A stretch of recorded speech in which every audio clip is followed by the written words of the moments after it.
कि सरकार चाहे कांग्रेस की रही हो या बीजेपी की रही हो, पर अत्याचार, अन्याय, शोषण सिर्फ आदिवासियों पर ही क्यों होता है?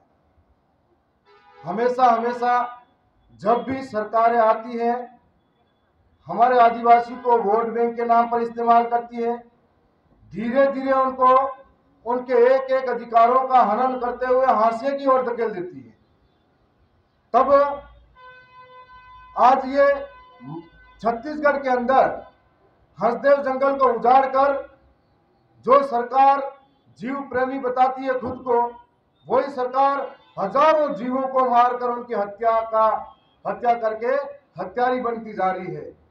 एक कॉर्पोरेटर की जीत के आगे अंधी, बेरी, गूंगी सरकार जो इन दीवारों के अंदर कैद है, और वही सरकार हमारे यहाँ के आदिवासियों के दुख दर्द को कभी समझ नहीं पाती है। मैं ऐसे गांव से आ रहा हूं जहां पर आज भी लोग अपने आजादी के बाद भी मूलभूत सुविधाओं के लिए तरस रहे हैं, जहां आज भी पानी के लिए तरसते हैं, सड़कों के लिए तरसते हैं, बिजली के लिए तरसते हैं। एक तरफ एक हाथ से दिखावा करती है सरकारें कि हम लोग इस आदिवासियों का विकास करेंगे, दूसरी हाथ से वो विनाश करती है आदिवासियों का। और आज उनकी सरकारों की नजरें, चाहे कांग्रेस हो या बीजेपी हो, दोनों ही सरकारों की नजरें आदिवासियों के जमीन पर पड़ी है।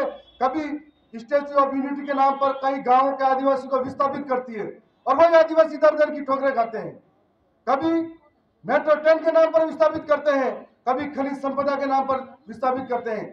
आखिर कई सारे देश के अंदर इस संगठन तैयार बैठे हैं, कभी गौरक्षा के नाम पर सड़कों पे उतरते हैं तो कभी किसी और के नाम पर सड़कों पे उतरते हैं। जब आदिवासी कोई जीव है, इंसान है, क्या आदिवासी की जिंदगी कोई कीमत नहीं है?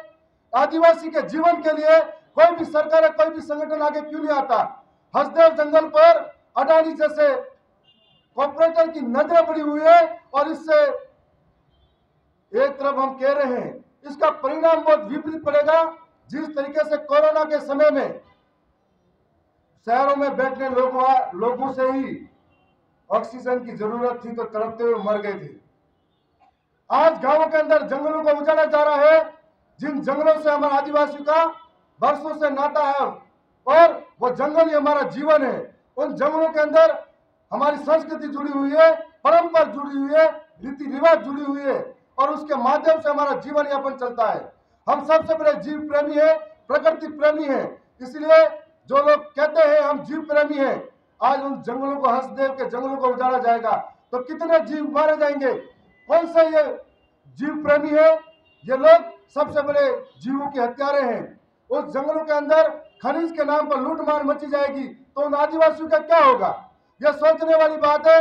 उन आदिवासी कौन से इलाके में जाकर बसेंगे? क्या उनका जीवन जीवन नहीं है? यह बहुत बड़ा सवाल उठता है। और देश के अंदर कोने कोने में हमेशा आदिवासियों के साथ में अन्याय होता है।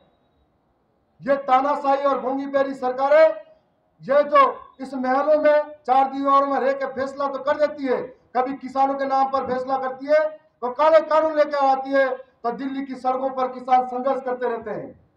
कई संघर्ष करते हुए किसान मर जाते हैं और अपनी हट धर्मिता को झुकना पड़ता है और वही किसान फिर से इन काले कानून को वापिस लेती है। तो कभी सड़क पर चलते हुए ड्राइवरों के लिए काले कानून लेके आती है, उनको मजबूर करती है, तो कभी हमारे आदिवासियों के लिए अलग अलग विकास के नाम पर अलग अलग कानून लेके आती है। ये बहुत बड़ी पीड़ा है। मैं आंखों से देखता हूँ, मैं उस गांव से आता हूँ, उस विधानसभा से आता हूँ जहां आजादी के 75 वर्ष बाद भी आज भी मूलभूत सुविधाओं का अभाव है।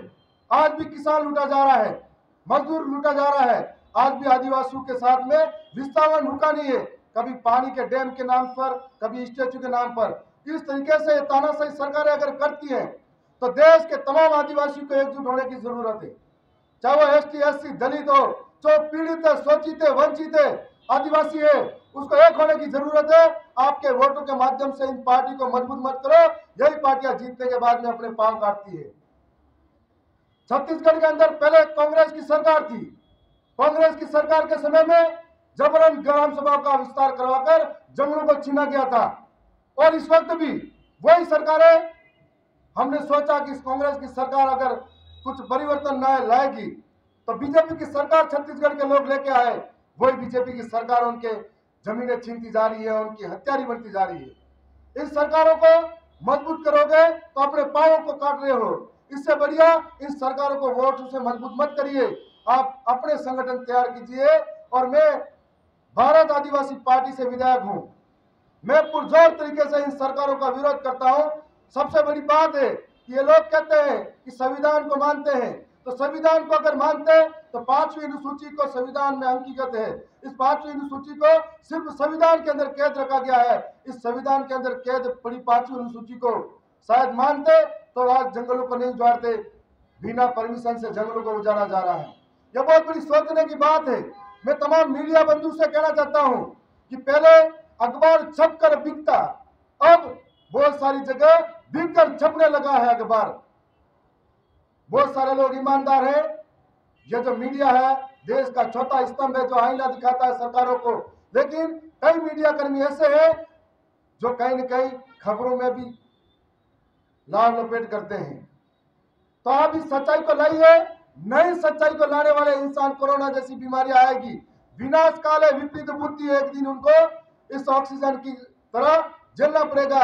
अगर वन कटने लगे, जंगल कटने लगे, जीव जंतु, पारिस्थितिकी तंत्र बिगड़ता जाएगा।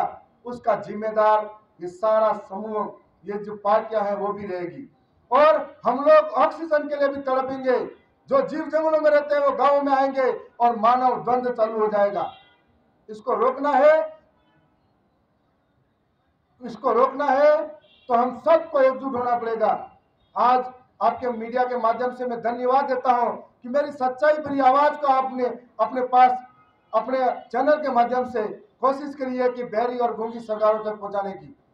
मैं पुनः इस कॉन्फ्रेंस को आयोजित करने वाले सभी जो साथी हैं उन सबको धन्यवाद करता हूं कि जब भी जरूरत पड़े मैं विधायक थावरचंद नामोर गरीब, शोषित, पीड़ित, वंचित की आवाज के लिए हमेशा सड़कों पर तैयार मिलूंगा।